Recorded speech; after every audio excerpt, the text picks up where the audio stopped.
नमस्कार दोस्तों, आप सबका मेरे चैनल में स्वागत है। आज की कहानी है मेरे पापा की औकात।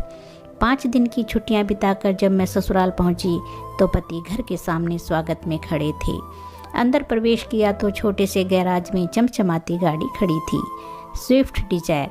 मैंने आंखों ही आंखों में पति से प्रश्न किया तो उन्होंने गाड़ी की चाबियां थमाकर कहा, कल से तुम इस गाड़ी में कॉलेज जाओगी प्रोफेसर साहिबा।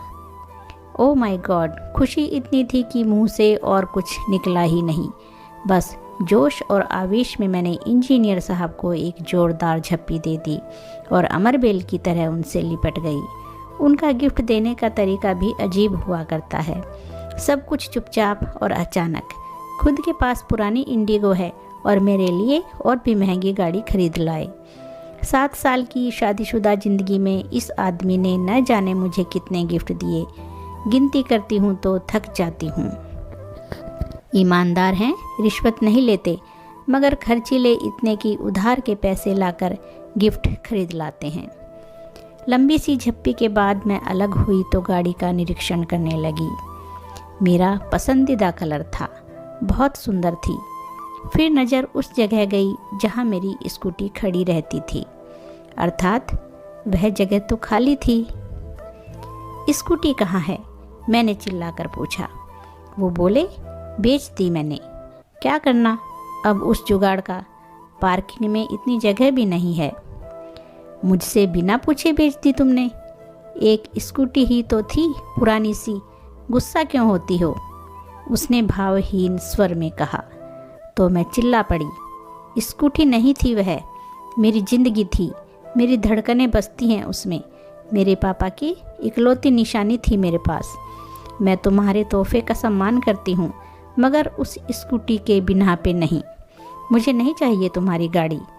तुमने मेरी सबसे प्यारी चीज़ बेच दी, वो भी मुझसे बिना पूछे। शोर सुनकर मेरी सास बाहर आ गई। उसने मेरे सर पर हाथ फेरा तो मेरी रुलाई और फूट पड़ी। रो मत बेटा, मैंने तो इससे पहले ही कहा था, एक बार बहू से पूछ लो।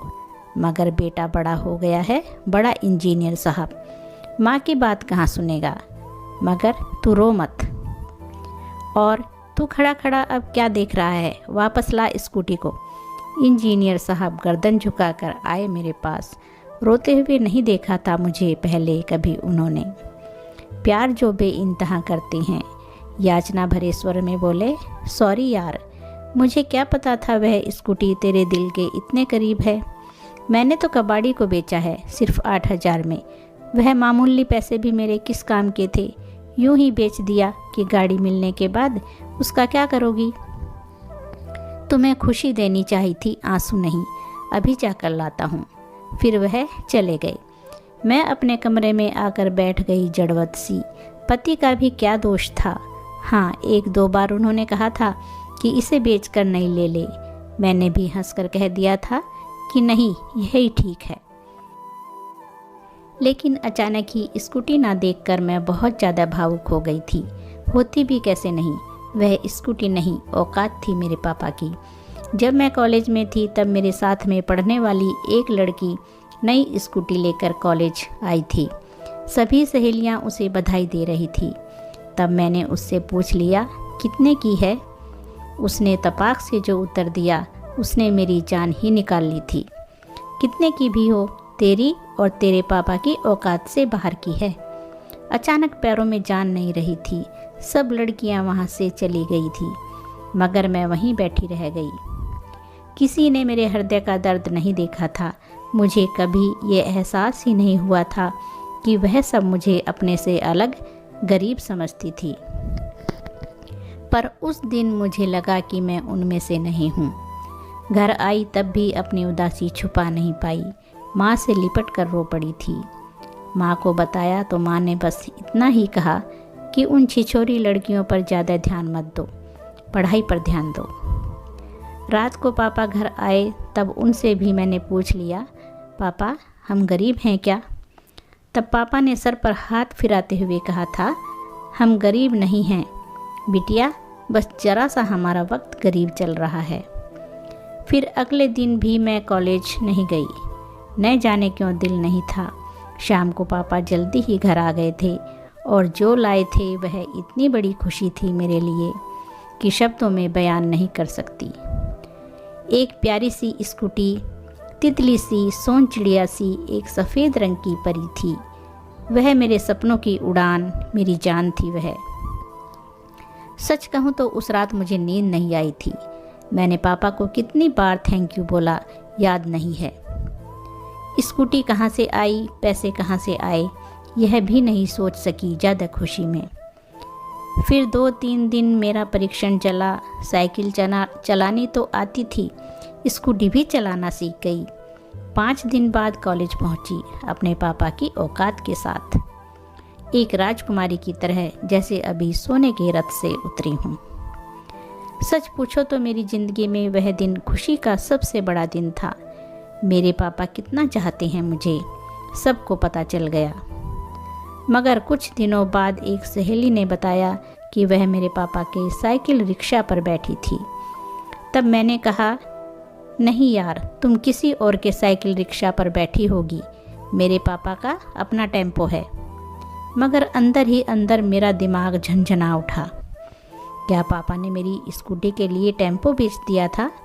और 6 महीने से ऊपर हो गए, मुझे पता भी नहीं लगने दिया। शाम को पापा घर आए तो मैंने उन्हें गौर से देखा।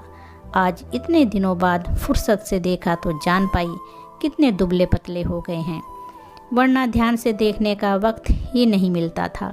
रात को आते थे और सुबह अंधेरे ही चले जाते थे।